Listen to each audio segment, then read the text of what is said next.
ईडीनं आमदार रोहित पवार यांच्या विरुद्ध पुरवणी आरोपपत्र दाखल केलंय। राज्याच्या सहकारी बँक प्रकरणात हे आरोपपत्र दाखल करण्यात आलंय। या प्रकरणात कथित आर्थिक अनियमिततेचा तपास सुरू आहे।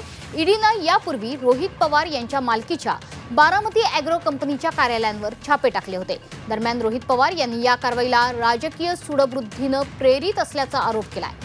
तपास यंत्रणा मात्र कायदेशीर प्रक्रिया आपण पाळत असल्याचा दावा करतायत। या प्रकरणात पुढील सुनावणी आणि तपासाच्या प्रगतीकडे सर्वांचं लक्ष आहे।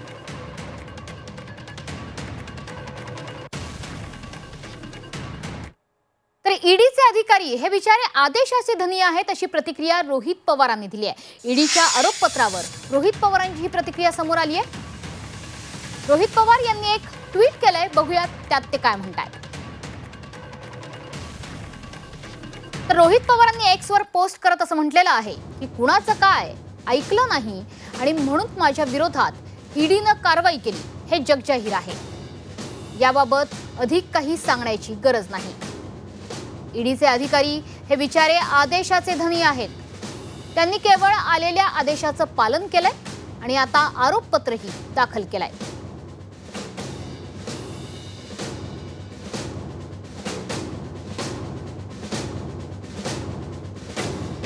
रोहित पवार पुढे असंही म्हणतायत की म्हणजेच तपास पूर्ण झाला असून ज्याची आपण वाट बघत होतो त्या निर्णयाचा चेंडू आता न्यायव्यवस्थेच्या कोर्टात आहे।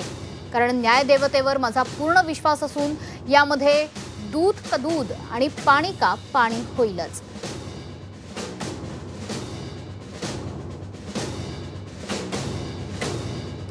तसंच रोहित पवार पुढे म्हणतायत की विचारांसाठी कितीही संघर्ष करावा लागला तरी माझी तयारी आहे। महाराष्ट्राने लाचारीला आणि फितुरीला कधीही थारा दिलेला नाही आणि संघर्षाला डोक्यावर घेतलाय। हा इतिहास आहे। सत्यमेव जयते, जय संविधान।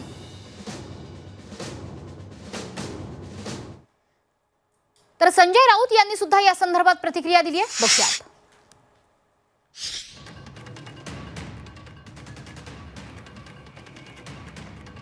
असं ईडीचं म्हणणं आहे म्हणजे फडणवीसांचं म्हणणं।